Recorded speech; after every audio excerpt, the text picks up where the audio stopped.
What is Agile? Agile is an interactive, time-boxed approach for managing projects. It has a strong focus on continuous improvement, quick delivery, and customer value. You deliver often, deliver quickly, and place the customer at the center of every decision you make while improving over time. Some consider Agile a framework, others a methodology, but that's probably not really important. What you really need to know is that Agile is a different approach to traditional project management or product development that will ultimately help you reach your goals faster, on time, and on budget, but generally under budget and often ahead of the planned schedule. Why go Agile? The value from going Agile comes from how it empowers teams to deliver increments, new versions or iterations of products or services quickly and often while continuously improving over short periods of time. Agile embraces change and remains flexible at all times. Hence, it allows the team to quickly shift when and where required to meet customer needs and demands. This translates into higher customer value, engagement, and satisfaction. How it all began. Officially, people trace the beginning of Agile to the publication of the Agile Manifesto in 2001. This was the result of the gathering of a small group of developers who met in the US to define the Agile principles and fundamentals ultimately reflected in the manifesto. But the reality is, Agile's roots come from before that time, going as back as the 1950s to Japan and the US, where some of the core Agile concepts started to take form. The different Agile methodologies. Agile methodologies include but are not limited to the following: Adaptive Software Development, ASD, Agile Modeling, Agile Unified Process, AUP, Disciplined Agile Delivery, Dynamic Systems Development Method, DSDM, Extreme Programming, XP, Feature-Driven Development, FDD, Kanban, Lean Software Development, Rapid Application Development, RAD, Scrum, Scrumban. Of all the different Agile methodologies out there, Scrum is the most popular and widely used given its simplicity, ease of implementation, and lean approach. And of course, even though there are differences between the different Agile methodologies, at heart, they all share the same underlying principles, fundamentals, and values. Agile principles. Agile as a methodology and culture is based on the following principles. If you read them carefully, you will understand the essence of Agile and what Agile is all about. Number 1. Customer satisfaction by early and continuous delivery of useful software. Number 2. Welcome changing requirements, even late in development. Number 3. Working software is delivered frequently, weeks rather than months. Number 4. Close daily cooperation between business people and developers. Number 5. Projects are built around motivated individuals who should be trusted. Number 6. Face-to-face conversation is the best form of communication. Co-location. Number 7. Working software is the principal measure of progress. Number 8. Sustainable development able to maintain a constant pace. Number 9. Continuous attention to technical excellence and good design. Number 10. Simplicity. Only build what is really essential. Number 11. Self-organizing teams. Number 12. Regular adaptation to changing circumstance. the Agile culture. More than anything, Agile is a culture. Beyond it being a framework or methodologies, it's the rituals, principles, tools, artifacts, and practices that set Agile apart and drive the collective behavior around it. You will be able to clearly identify an Agile culture when you see people in the workplace behaving agilely, speaking the Agile language, performing Agile rituals such as daily stand-ups and retrospectives, and most importantly, making project and business decisions with an Agile mindset. Agile roles. In Agile, there are a few distinct roles which are different to traditional roles, but traditional roles still exist, and people in those roles can step into Agile roles, even if that isn't their official role title in the organizational chart. So yes, in Agile you still have project managers, business analysts, architects, developers, designers, etc. It's just that they are not bound by their official role and can actually take responsibility over tasks other roles traditionally perform. So for example, in Agile, testing isn't necessarily the responsibility only of a tester or a test lead, and the whole team might actually participate in testing activities or tasks.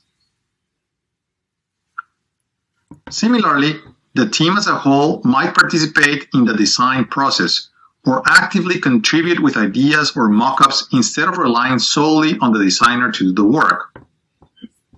So in Agile, roles blur. Not always, of course, but they can when necessary and valuable. Yet, there are a few distinct roles in Agile teams, mainly the following. The Scrum Master. Think of this person as an Agile expert.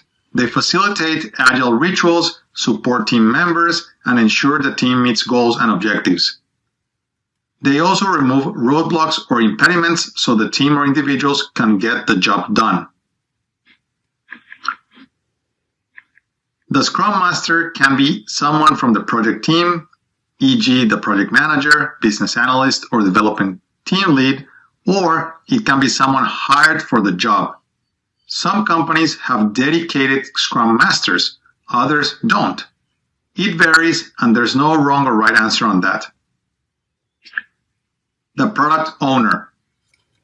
The person in this role is either the customer or end user themselves, or a person who can properly represent them and make decisions on their behalf in the project. Generally, product owners come from the business. They provide strategic direction on deliverables, priorities, and ultimately provide guidance to the team on what they should focus on. Product owners can decide on whether to reduce, increase, or change project scope to better suit customer needs and demands to keep with an ever-changing business environment and context. The delivery team. This is pretty much everyone else working on the project, not those consulted or indirectly involved, of course, but those actively involved on the project. Agile concepts, sprints. A sprint is basically a fixed period of time in which a set of work gets done. In Agile, we call this fixed period of time a time box or sprint, and the set of work user stories. Don't worry, we'll go over the concept of user stories soon. Sprints can last between 1 to 4 weeks, but they typically last 2 weeks. Just keep in mind, this varies from team to team, and there's no right or wrong answer on that. Some Agile teams have sprints that last 1 week. Others have sprints that last 2 weeks or 3, whilst others prefer working with 4-week sprints. The key point here being that sprints are fixed periods of time, so they shouldn't vary over time, but should remain constant at all times. Although Agile teams can decide to alter their sprints duration if they consider it would work best for them after going through a couple of sprints. So sprints end up being like repetitive cycles in which the Agile team delivers a set of user stories. User stories. User stories are derived from requirements, but they're more like tasks. Some people argue that they're not really tasks, but more like value-adding pieces of work which can result from one or more tasks. In practice and in projects, you'll see Agile teams treating user stories like tasks, since it allows them to organize all the work they need to get done in their sprints.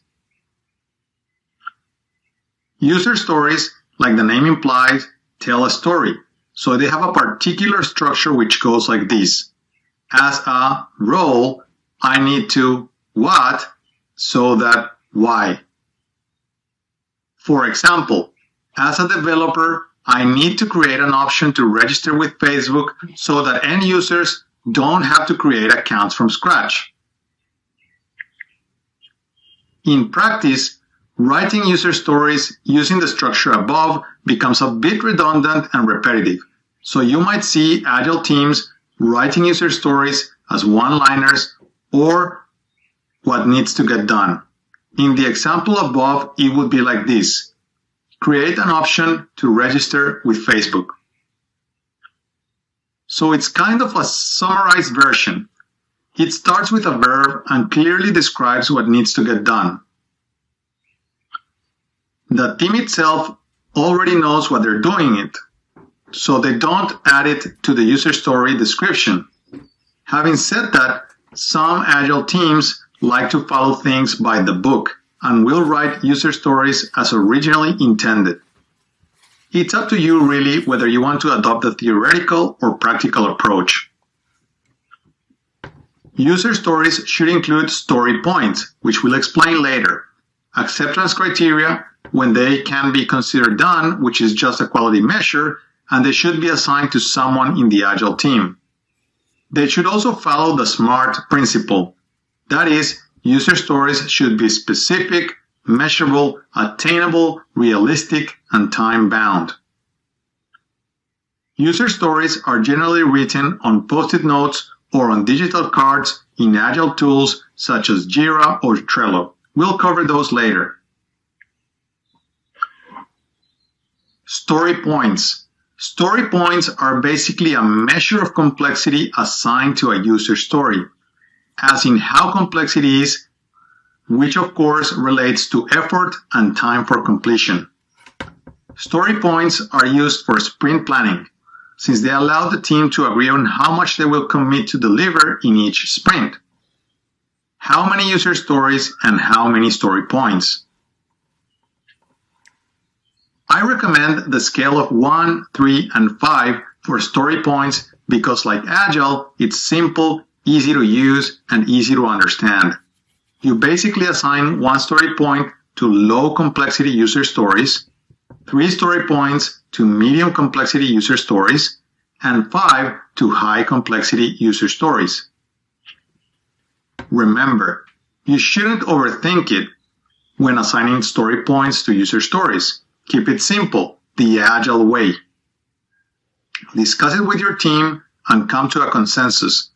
Just keep in mind it's an estimate, so don't spend too much time on that and don't try to reach perfection. You should know there are other scales out there which you can use to assign story points, and different Agile teams use different scales,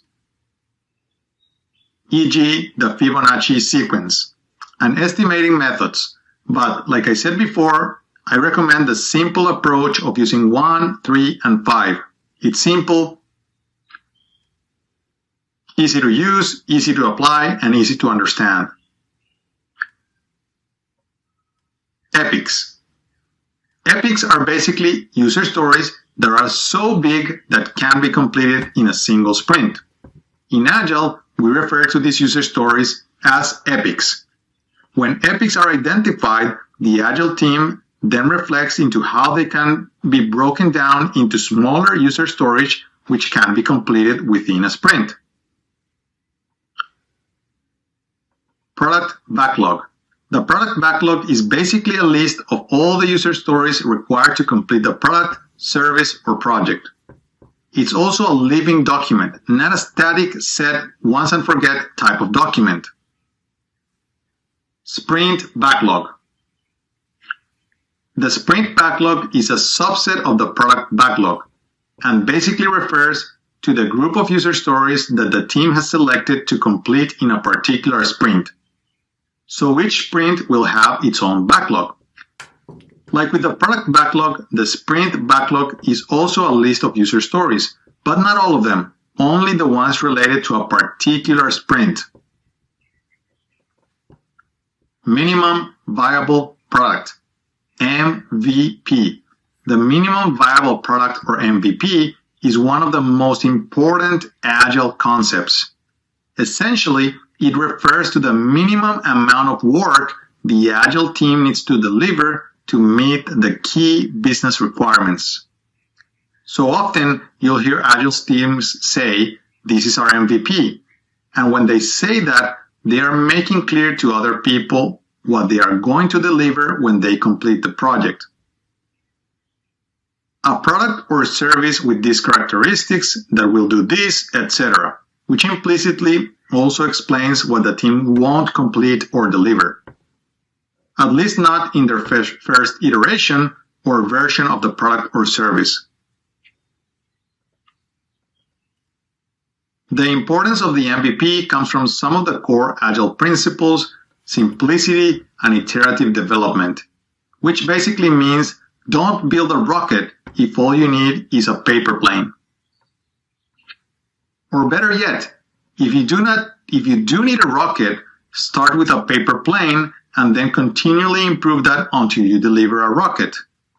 This allows for quick delivery and for customers to start using the end product or service faster, not having to wait months or years for completion like they do in traditional project management, the waterfall approach.